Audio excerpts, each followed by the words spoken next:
آپ صلی اللہ علیہ وسلم نے فرمایا، بخاری کی روایت ہے حضرت ابو ہریرہ سے، کہ لم یبق من النبوۃ الا المبشرات قالوا وما المبشرات قال الرؤیا الصالحہ۔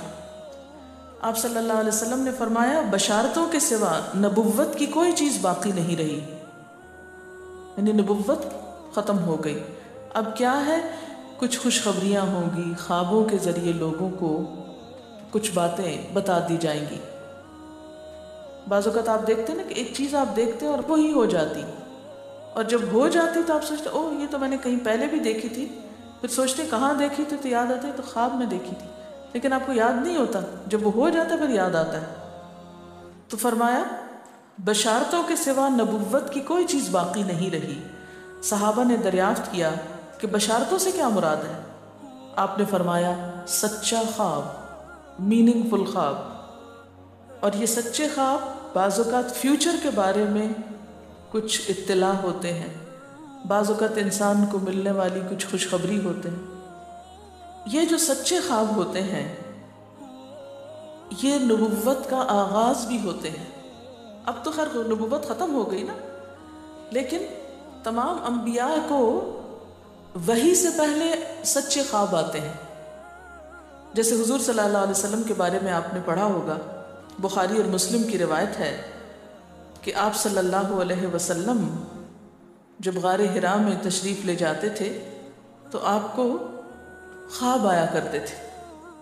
حدیث ہے بخاری کی، اول ما بدأ بی الرؤیا الصالحہ، سب سے پہلے جس چیز سے نبوت کا میری آغاز ہوا وہ سچے خواب تھے، کہ ایک چیز کو میں رات کو دیکھتا تھا اور صبح بعین ہی وہی ہو جاتی تھی۔ اس سے پریپیئر کیا گیا، جیسے یوسف علیہ السلام کو پریپیئر کیا جا رہا ہے کہ آئندہ اللہ تعالیٰ ان کو کسی بڑے مقام پہ پہنچانے والا ہے، اور وہ بعین ہی ایسے ہوا، اگرچہ 40 سال بعد ہوا لیکن ہو گیا۔ اسی طرح عام انسان اور نیک انسان، سچ بولنے والے لوگ، بسا اوقات ان کو بھی سچے خواب آتے ہیں، اور ایک خواب مثلاً ہو سکتا ہے آپ نے بچپن میں دیکھا ہو اور وہ اب آ کے پورا ہوا ہو۔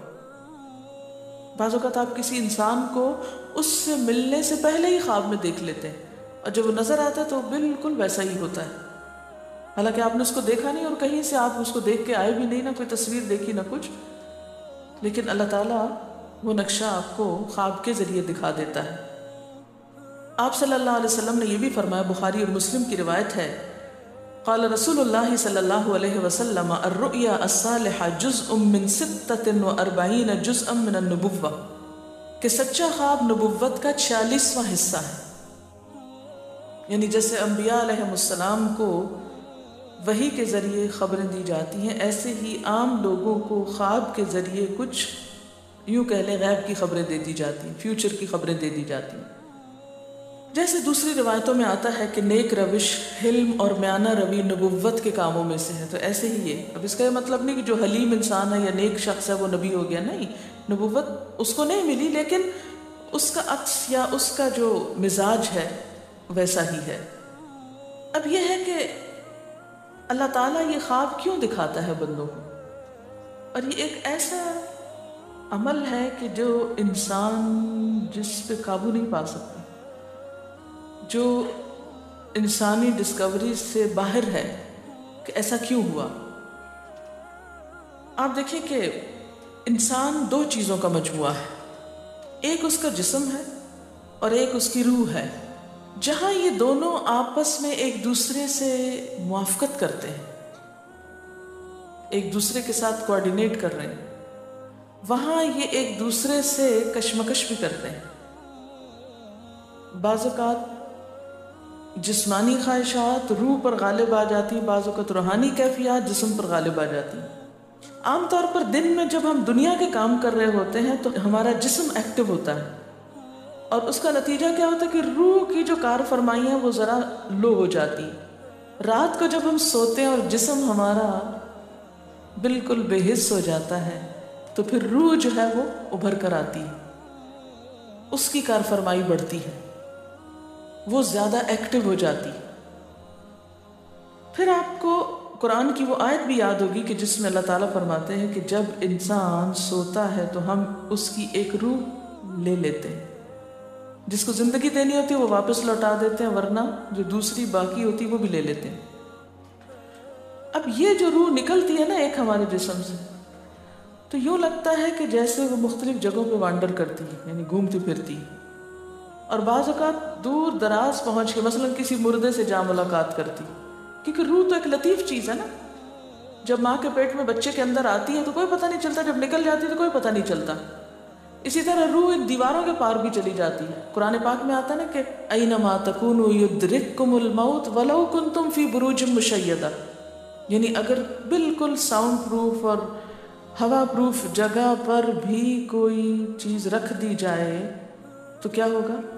روح وہاں سے بھی نکل جائے گی۔ یعنی روح کے لیے یہ مادی چیزیں رکاوٹ نہیں ہے۔ اب آپ دیکھیں جو لوگ مر جاتے ہیں بعض اوقات آپ کی ان سے ملاقات ہوتی ہے اور آپ کو یوں لگتا ہے جیسے آپ ان کو چھو کر آئے ہیں، اور ایسا ممکن ہے کہ وہ جو سوتے وقت ایک روح آپ کی نکلی، وہ ٹریول کرتے کرتے اس مقام پہ جا پہنچی جہاں وہ مردہ روح تھی، اور اس نے اس سے جا کر باتیں بھی کی، کچھ میسج بھی لیے، کچھ اور بھی۔ تو اس سارے کو ہم واضح طور پر نہ جان سکتے ہیں، اس کی حقیقت نہ سمجھ سکتے ہیں، لیکن بعض خوابوں کو انٹرپریٹ کرنے میں یہ چیز آپ کو مدد دے گی کہ ایسا کس طرح پاسبل ہے۔ آپ اپنے بستر پر لیٹے ہوئے ہیں اور روحانی طور پر آپ خواب میں آپ کہیں اور پہنچے ہیں۔